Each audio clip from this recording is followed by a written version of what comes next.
So వచ్చిన media మిత్రులందరికీ good evening. So mad for each other.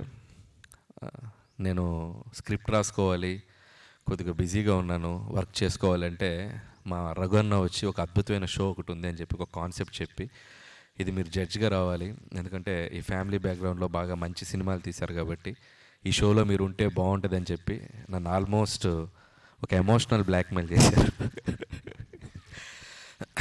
Apart from that నాకు show idea బాగా నచ్చింది, నేను కాన్సెప్ట్ బాగుంది. సో వీళ్ళు అన్నట్టు ఒక టెక్నికల్ వర్డ్స్లో ఒక లవ్ మ్యాన్షన్, ఒక celebrity couples, testing of love, ఇవన్నీ పక్కన పెడితే మనం ఒక కాలనీకి వెళ్తే ఒక 10 ఇల్లు 15 ఇల్లు ఒక చోట ఉండే చోట్ల ఎక్కడికి వెళ్ళినా ఈ కాలనీలో బెస్ట్ కపుల్ ఎవరంటే ఎవరో ఒకరు చెప్తారు, మన వీధి చివరన సుబ్బారావు గారునో లేకపోతే ఇంకో వీధిలో ఇంకొక పలానా ఇంట్లో ఉన్న వాళ్ళను అని. సో సింపుల్, అలాంటి ఒక 10 జంటల్ని ఒక లవ్ మ్యాన్షన్ అనే ఒక కాలనీ లాగా ఒక హౌస్లో పెడితే వాళ్ళలో ఎవరు బెస్ట్ కపుల్ అనేది ఒక రియాలిటీ షో రూపంలో వాళ్ళని తీసుకోబడుతుంది.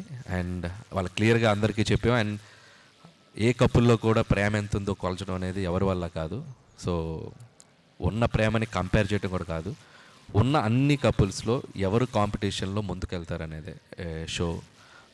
సో దీంట్లో అందరూ చాలా స్పోర్టివ్గా తీసుకొని అందరూ చాలా అద్భుతంగా లోపల ఎంటర్ అయ్యి, సో మీరు చూసిన ప్రోమో చూశారు, చాలా అద్భుతంగా జరుగుతుంది షో.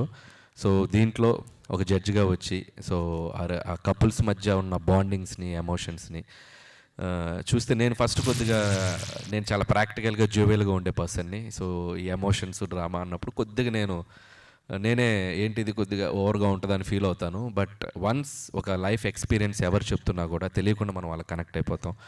సో అలాంటి 10 కపుల్ స్టోరీస్ ఉన్నాయి మ్యాన్షన్లో. సో ఒక్కొక్కరిది ఒక్కొక్క జర్నీ, ఒక్కొక్కరిది ఒక్కొక్క లైఫ్ ఎక్స్పీరియన్స్. అవన్నీ వింటున్నప్పుడు మనకు తోచిన సలహాలు మనం ఇవ్వటం, వాళ్ళ దగ్గర ఏదన్నా ఇన్స్పైరింగ్ థింగ్స్ ఉంటే మనం తీసుకోవటం. సో ఇలా చక్కగా వెళ్తుంది. And happy to be in this show.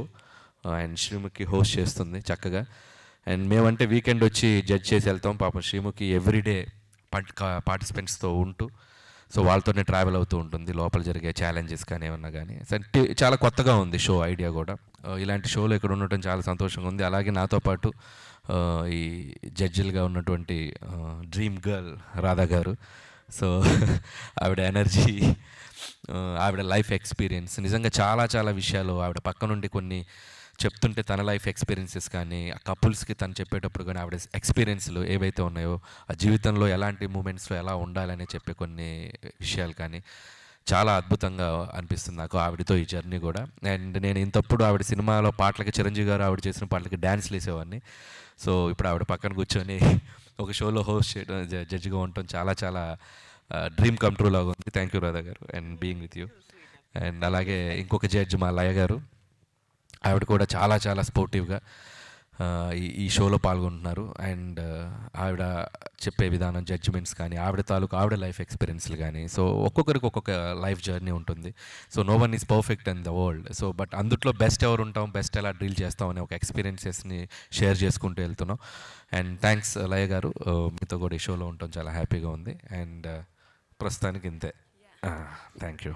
Radhamma, నా బిజీ లైఫ్ నుంచి అమ్మ నాన్న పెళ్ళి టైం అయింది, పెళ్ళి చేసుకున్నారు, మెంటలీ ప్రిపేర్. పెళ్ళి అయిందంటే మీకు తెలుసు 80sలో ఎలా ఉంటాయని. పెళ్ళి అయిందంటే ఫ్యామిలీ, పిల్లలు. సో మూవీని మర్చిపోవడం లేదంటే ఇష్టం లేదు అలాంటి ఏమీ కాదు, బట్ ఫ్యామిలీకి ప్రియారిటీ ఇవ్వాలి. ఫ్యామిలీకి వెళ్ళిన తర్వాత అర్థం అయింది, ఓ మై గాడ్ ఎందుకు అలా ఉండాలని అర్థమైంది నాకు. సో నేను కొంచెం గ్యాప్ తర్వాత రియాలిటీ షోకి వచ్చేటప్పుడు నేను కంఫర్టబుల్గా, నాకు ఇష్టమైన షోస్ ఉంటేనే చేస్తాను. సో ఈవెన్ డ్యాన్స్ షో అయినా సరే, కుకింగ్ షోకి వచ్చాను, ఎవ్రీథింగ్ ఐ టోటలీ ఎంజాయ్. కానీ ఈ షో మాత్రం నాకు ఎంత హ్యాపీగా అనిపించిందంటే, పెళ్ళి అయిన తర్వాత ఒక స్టేజ్ నుంచి ఇప్పటి వరకు ఆల్మోస్ట్ 34 years. కానీ నేను ఎలా ఉన్నానో, నేను మా ఆయన మధ్యలో ఉన్న ఒక మంచిదైనా చెడ్డదైనా ఫైట్ అయినా ఏమావండి, అది మళ్ళీ కొన్ని వాళ్ళు మాట్లాడుతున్నప్పుడు, పేయర్స్ మాట్లాడుతున్నప్పుడు నాకు ఆ గుర్తు వస్తుంది. తర్వాత కొన్ని